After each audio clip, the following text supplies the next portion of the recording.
يعطيكم ألف عافية ويا رب تكونوا بألف خير وانتوا عم بتتابعوا الفيديو اليوم. وصفتنا لليوم هي وجبة غدا. رح نحضر مع بعض اليوم بطاطا بالفرن مع الفروج بتتبيلة أكتر من رائعة وطعمتها بتاخد العقل مع سلطة السبانخ. كتير كتير طيبة ومتأكدة رح تعجبكم. بتمنى انه اليوم الوصفة تعجبكم. بتمنى دعمكم باللايك، الاشتراك بالقناة، ويعطيكم ألف عافية. ونشوف المقادير وطريقة التحضير.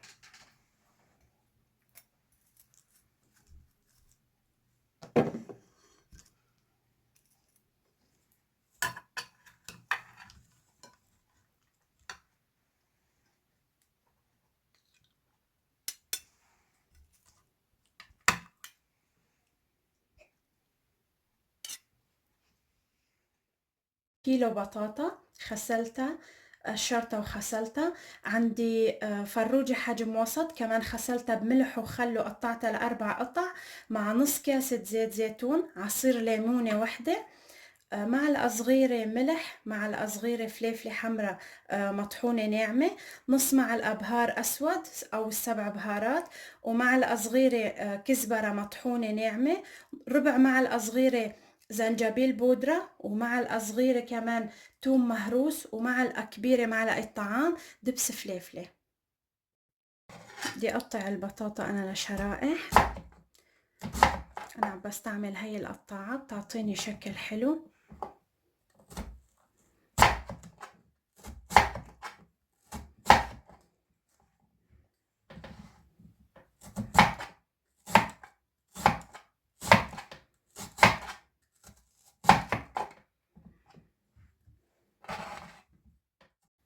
بدي أحط الزيت زيتون، بتحبوا زيت نباتي كمان بيصير، مع عصير الليمون والتوابل اللي ذكرناها.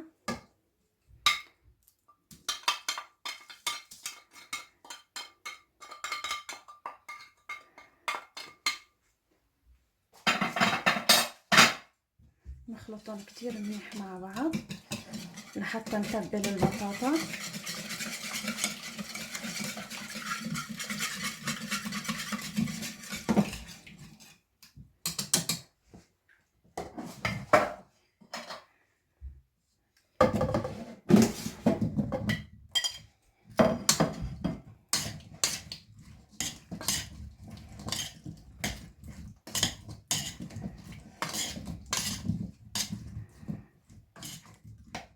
بعد ما تبلتها كتير منيح بدي احطها انا بهذا الصحن البيركس.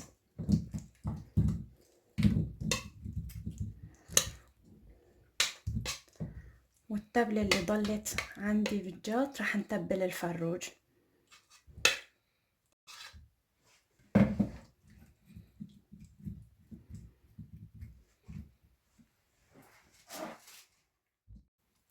رح نتبل الفروج بهالشكل.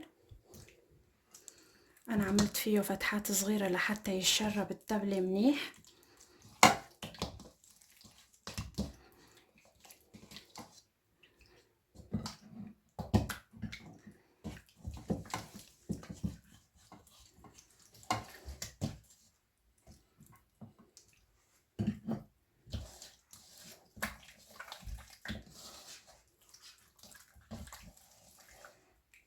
نحطهم نرصهم جنب بعض.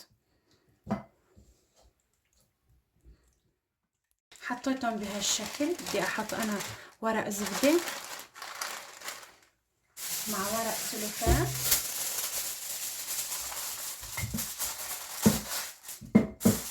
ونسكر الاطراف كتير منيح لحتى يستوي معنا الفروج.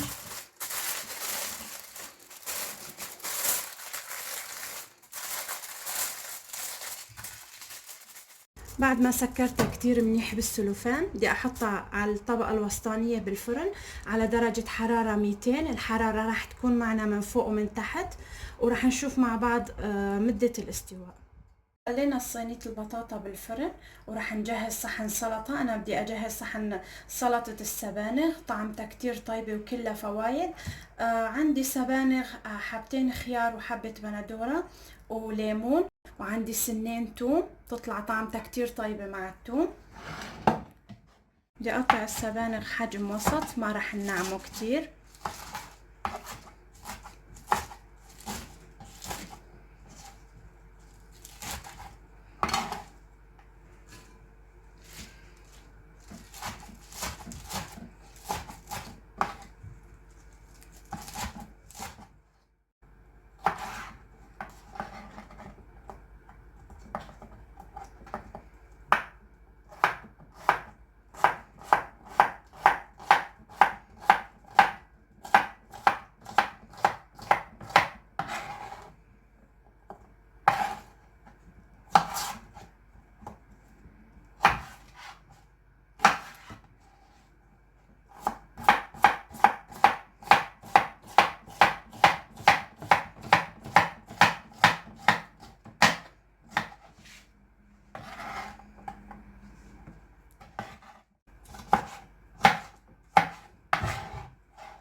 بعد ما قطعت الخضرة عندي كلها حجم وسط، عندي نص معلقة مثل ما لكم شايفين نعناع ناشف، مع ملح، مع زيت زيتون،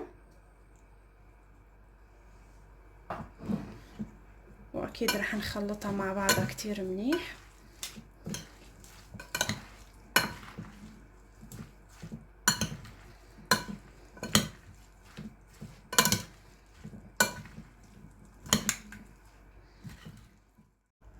بعد ما حركته كتير منيح مع بعضهم وزينتهم بهالشكل الناعم البسيط، بتكون عنا صارت جاهزة أشهى وألذ سلطة سبانخ، ممكن تجربوها. وهي بعد ساعة شلت السلوفان، استوى الفروج كتير منيح مع البطاطا. طفيت الفرن من تحت، خليت بس الحرارة من فوق شغالة لحتى يتحمر وجه الفروج ويعطيني لون ذهبي. وهي بعد ساعة وربع صارت وصفتنا جاهزة لليوم. بتمنى من كل قلبي انه نالت اعجابكم، ويعطيكم الف عافية وان شاء الله الف صحة وهنا.